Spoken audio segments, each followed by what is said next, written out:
This is where I could open it up, but I'm not going to. I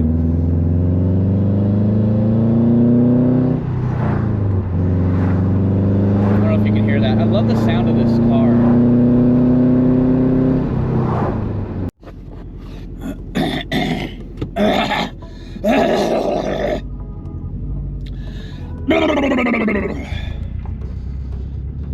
What's up, motherfuckers? So, last time you were in the car with me, bro, pay attention. This guy almost backed up into us. Anyway, that's what brakes are for. So, last time I was, you were in the car with me, I was tripping about, like, where you were positioned. But it didn't fucking matter because you can see me. Sometimes it's deceptive how wide this wide angle can be. So it's just on wide now. It's the GoPro 12. Yeah, GoPro Hero 12 Black. What are we? And fucking love it.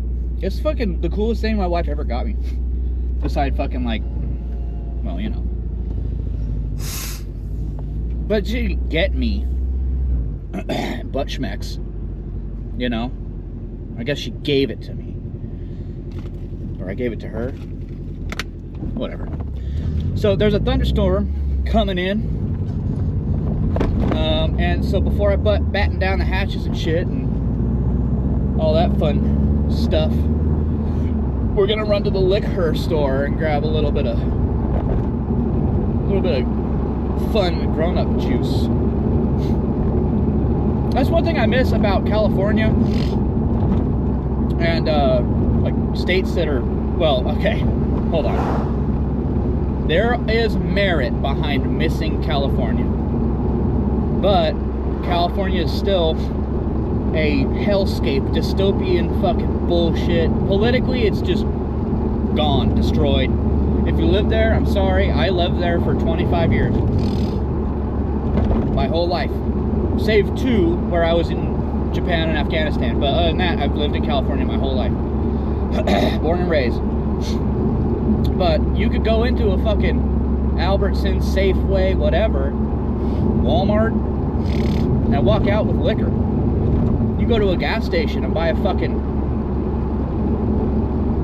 thing, a Slurpee and a bottle of vodka, you know? I miss that. Because here in Oregon, we got to go into the liquor store where it's just liquor and some wine, sometimes. It's usually like fortified wine or beer. And they don't even have a great beer selection, you know? When I remember going into some areas and you just have like the alcohol store, and that would be the liquor store, where you got every liquor you can imagine, plus every wine you can imagine, plus different beers from different areas. Like, it was just cool. Now, I'm sure we have some places like that here in like the Portland Metro somewhere, but in my little fucking podunk ass rinky dink, we don't got that shit. You know? But whatever, I digress.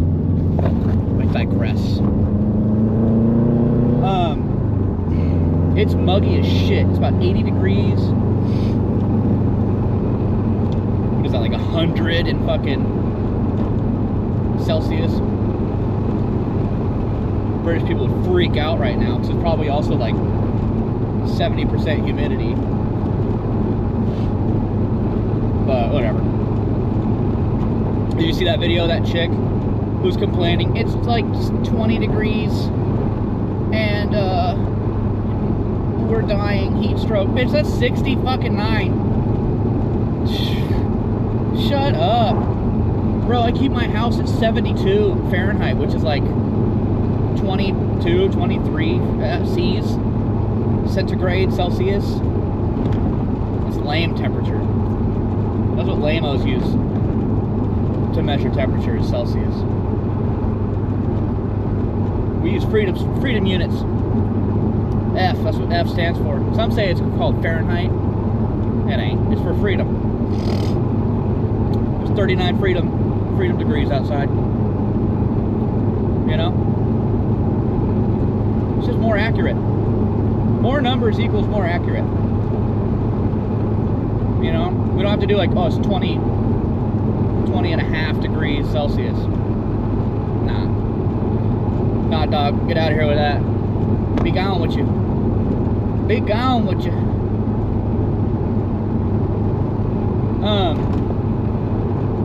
So yeah, we got a thunderstorm coming in.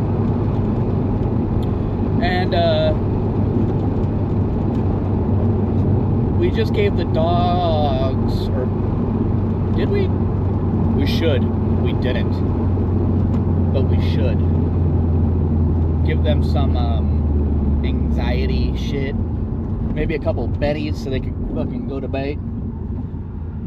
Because dogs hate thunder. And lightning, they get scared. It's scary. So they hide under the bed and cry. I get it, it's scary. You don't know what the fuck's going on. You think the gods are screaming at you. You don't know what's going on. I was gonna ride the Grom, but if you know, we had thunder lightning early, which will be accompanied by rain, I have this illogical fear that I will be smote. I'll be struck down by the hand of God. And not today, God. Sorry, bro. Not today, baby. Not today, son.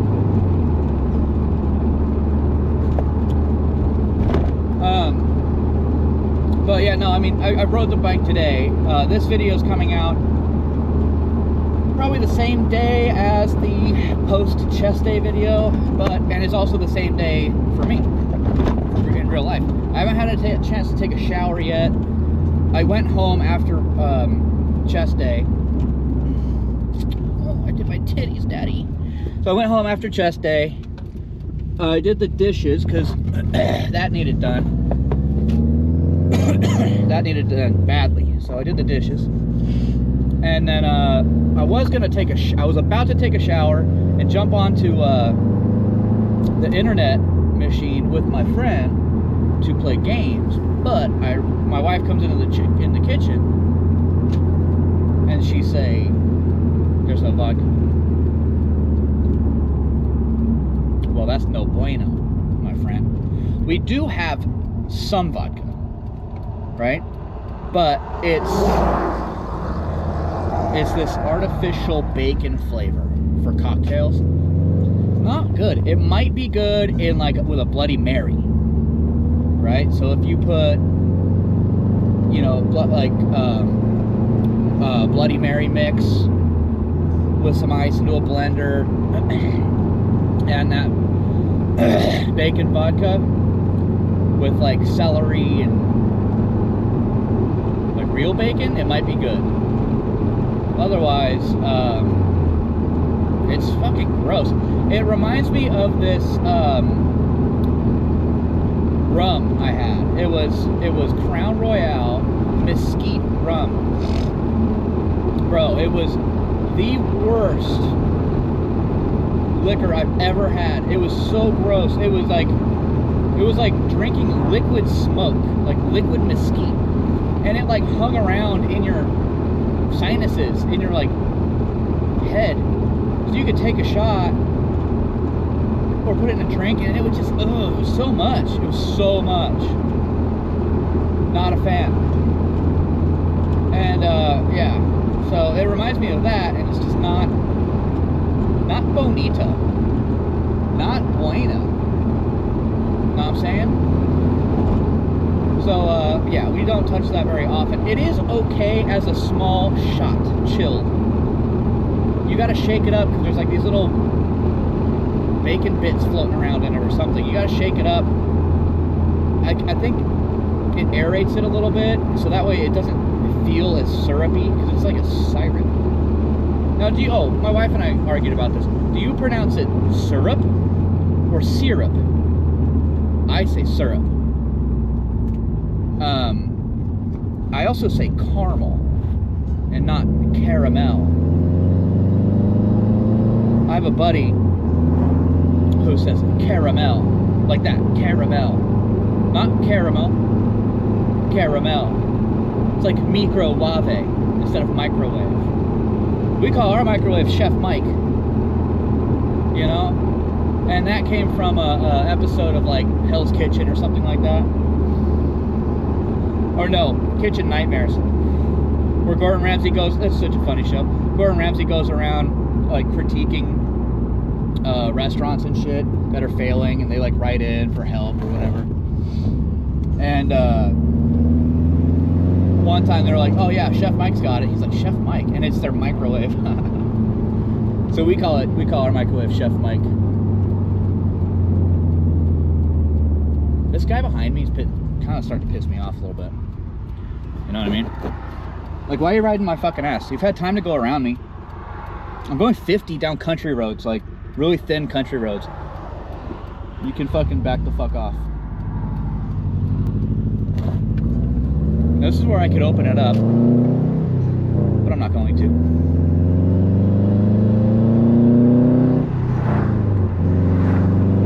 don't know if you can hear that. I love the sound of this car. The Boxer engine is so nice. Like, I love it, dude. It's the 2006 Subaru WRX wagon, and it's one of my favorite vehicles of all time.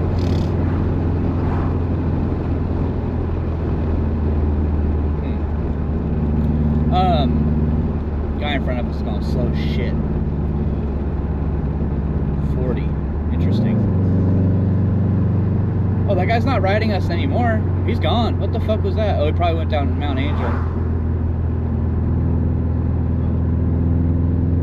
What's going on? Probably old person. Or are you lost? Or... Alright, we're gonna open it up.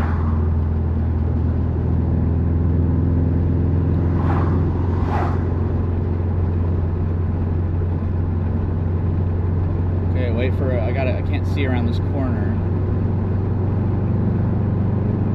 We're on a highway. We're on Highway 213, and it's 55. And we're going 40. Okay, I can't open it up here. And you would go flying if I did too, because I saw now it's in economy mode, and I'm only pushing 9 pounds of boost. But you'd go flying. Alright, now they're fucking going 55. What the fuck, dude? Hey, if you drive like this, why? Can you let me know in the comments, like, why? Why are you retarded? What's your problem? I don't get it. And you induce road rage. 90% of road rage incidents, you know that they're caused by an idiot driver. Like, the guy that had road rage and freaked out shouldn't have done that in the first place. But if the idiot person didn't cause it, like by driving hella slow or cutting them off in a zipper lane or whatever the fuck, it wouldn't have happened. I know you dudes, I know my analytics say there's like 10 chicks out there that watch my stuff. Hello chicks, what up? But dudes know what I'm talking about. We get so mad so fast, especially when you're young.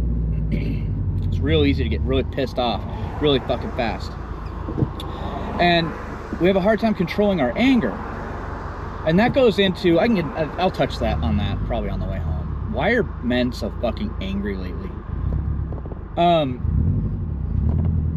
But it's hard for us to control our emotion, especially at the end of the day.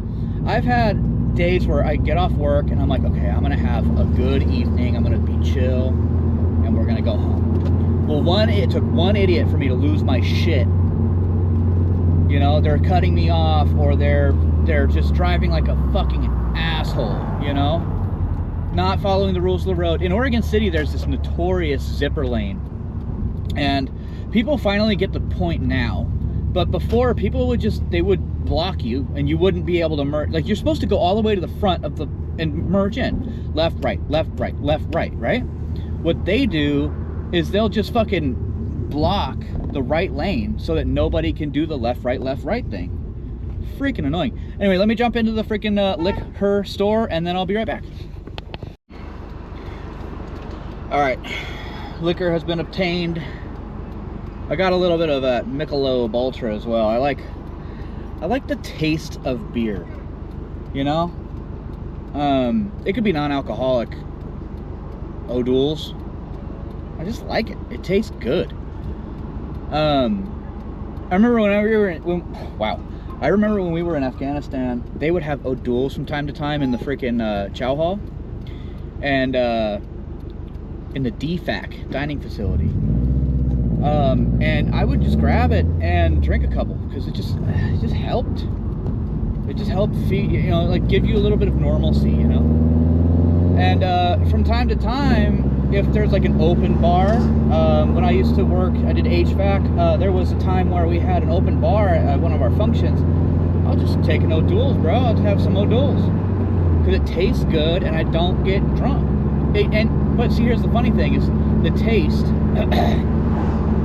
It makes it, for me at least, it kind of tricks your body into thinking that you've had some alcohol, and so you feel a little bit euphoric. You know, you get that weird social, like a little bit of the, almost like a buzz.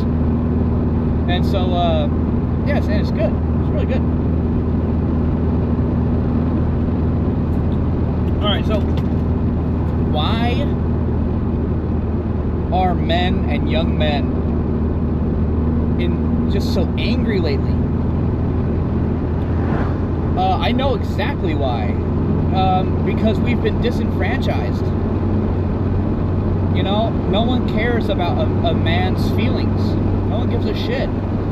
And, you know, it goes back to where, for time immemorial, like forever, going back thousands of years, we just hold it in.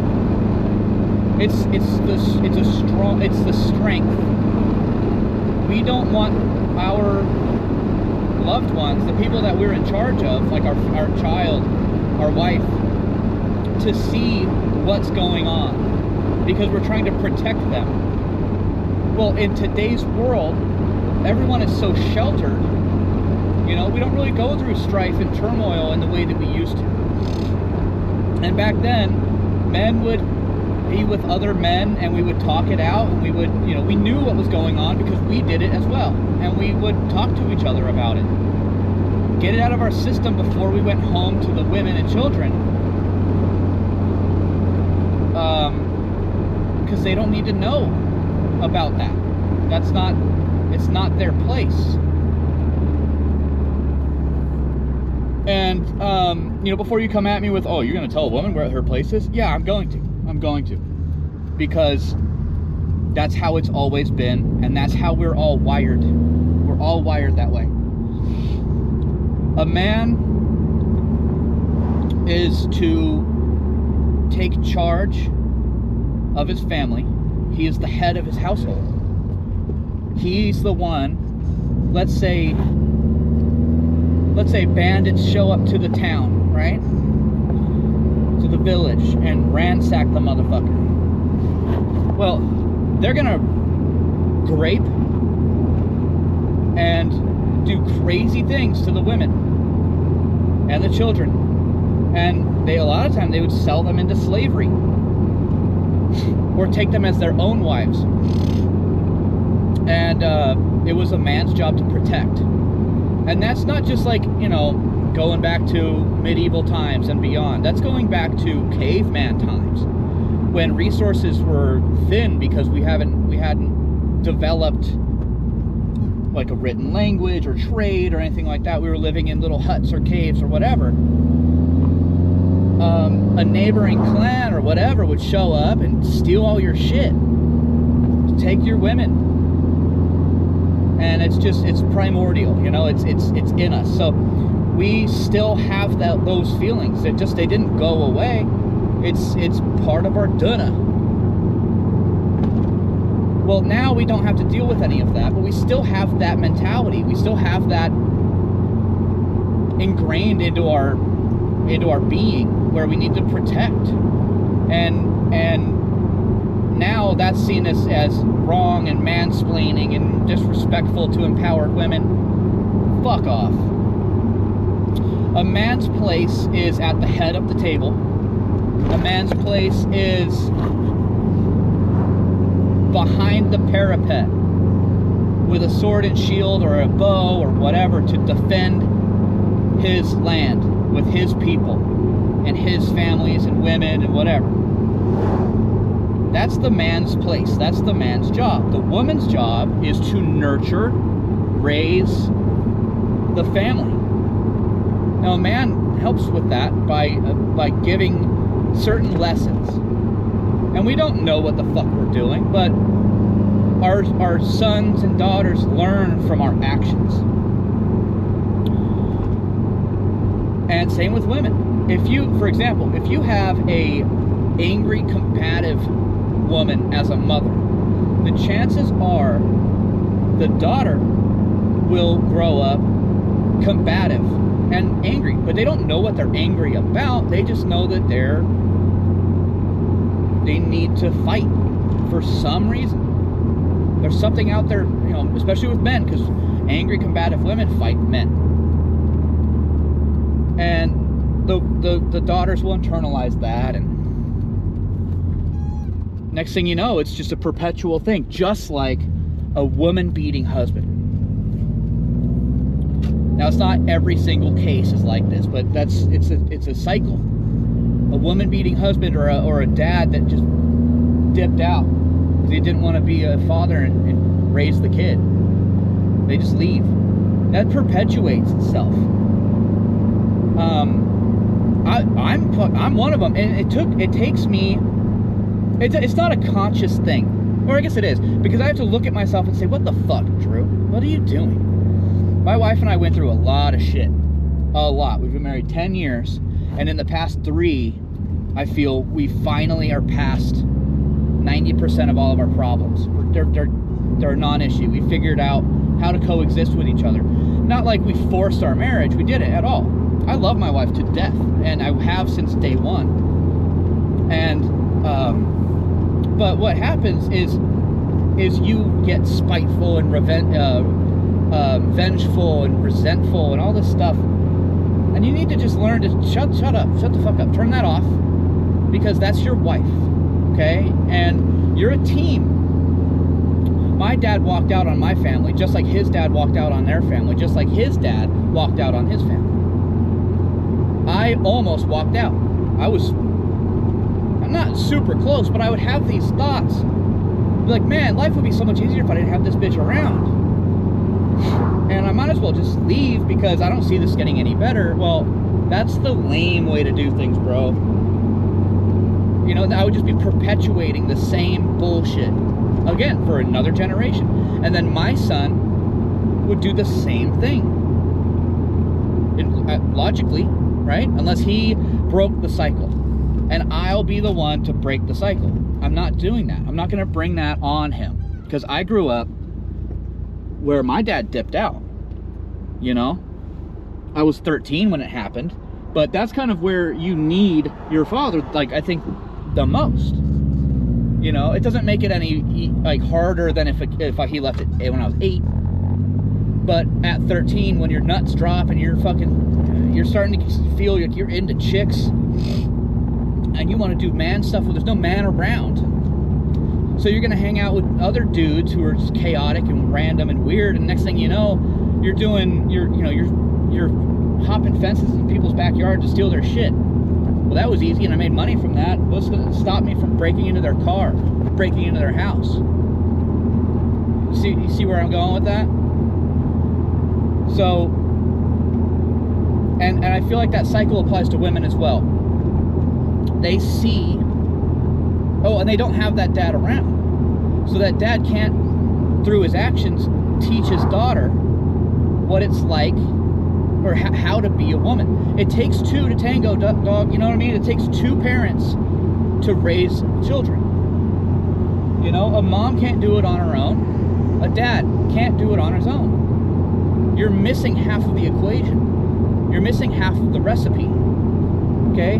Like, I feel like it's a really big deal, and divorce rates are so high now, especially among certain communities. And I'm not gonna, that's not what I'm gonna get into. I'm not gonna get into race and all that. But it's just, in general, in our society, in America, not the Americas, the United States of America, divorce is so prevalent. It's an epidemic. It's a serious issue. And boys growing up, and I know firsthand, boys growing up without their dads, not fun, dude. It's not fun. You have half the income, so you can't go and do fun dude stuff. Like, you can't go because you don't have the money, so you can't go four-wheeling, just in case you break the only vehicle you have. I had a truck, but I couldn't do any of that because I was never taught. Like, I mean, I was taught once how to change a tire. I had to figure that out on my own when I got older, though, because I forgot. But periodic maintenance, I didn't know anything about that. Changing the oil in my car, I didn't know. I didn't fucking know. The Marine Corps taught me that. So it's like, I'm not a girl, obviously. So I can't speak to, like, you know, the missing recipe ingredients for a female's side. But a man needs his mother just as much as he needs his father, and a girl needs her father just as much as she needs her mother. It's just the way it is. Going back to what I'm talking about, though, is why are men disenfranchised? Because, well, our dads are leaving. Why are we angry? Because we're disenfranchised. The newer generations are coming up. Our dads are gone. We don't have any. We have no one to talk to. Because, you know, when you grow up with a woman, first, this happened to me. Shut up and be a man. Just shut up and be a man. All right, I will. Well, men talk to each other, dude. We don't know that because we didn't have a man around. So then it comes into, like, no one takes us seriously when we're showing signs that we need help. We're just being bitchy. You know what I mean? We're on that drizzle life. Yeah, sure, fine, but dude, we need you, ladies. We need you. Men need women. Women need men. That's just the way it is. You could say no all day long, but you're wrong. You're wrong. You're wrong. And you can't say, well, hey, Tango, you're wrong. No, fuck you. You're wrong. You're wrong. That's how we are as a species. That's just how we are. If you don't like it, tough. Get over it. That's just the way we are. So I kind of lost track of where I was going. I'm almost home. Men are angry. And ladies, if there's any watching, dudes, you're watching. If your bro needs someone to talk to your bro, dude. Talk to your bro. My best friend and I, we've been through some shit. We both deployed to Afghanistan together, and, you know, sometimes we just need to cry. So it just happens, man. You know, I cry to him, he cries to me. It's weird, but your bond with your boys gets tighter and tighter and tighter. And you also weed out the garbage. You don't need a buddy who won't hear you, who won't listen to you. Yeah, we rip on each other and shit, but when I need him, he's there. And when he needs me, I'm here. You know, someone just to be like, bro, I need this, and I don't have this, and what do we do? Like, what do I do? You have this and I don't, or vice versa. It's like, well, you have this quality that I like and I wish I had. Well, you know. Anyway, what I'm trying to say is, men need women. Men need their boyfriends, their male friends. Just like how women need men and women need their female friends. And it's a shame, and it hurts me inside to see what's going on in the world right now, where women and men are fighting. And it's just gnarly. It's gnarly. And right now, a lot of it, ladies, it's your fault. It's your fault because you want to go off and be independent women and talk shit to dudes and leave them and take the kids and take the alimony and bitch about that, you know, your child support payments aren't enough. Meanwhile, he's struggling to survive and you took the kids away. So what's he supposed to do? Honestly, if that happened to me, I'd off myself, bro. If my wife left me, took the kids, and now I have to give her half my money, And the house, I'd off myself. Half out of spite, and then half just because I'd be devastated. So, anyway, if you've watched me long enough, you know that I just go on tangents. And I don't really make a whole lot of sense, but what I'm saying comes from in here, not with hate or malice, but with experience. And I don't know how to put my fucking thoughts together into a coherent sentence. So I just ramble. Well, what the fuck are you making vlogs for? Fucking's fun. I don't know. I like to talk. And maybe eventually I'll have a breakthrough and I'll actually make sense for once. Wouldn't that be fun? Wouldn't you be excited to be here for that day? So, anyway, we're gonna go inside. I'm gonna get naked and take a shower. You're not invited. But that's what I'm gonna do. I'm gonna wash my taint, my butthole, under my arms, behind my ears. Don't forget behind your ears. Ow. And then I'm gonna make a drink. So, I'll see you in the next video. Thanks for hanging out. Like, share, subscribe.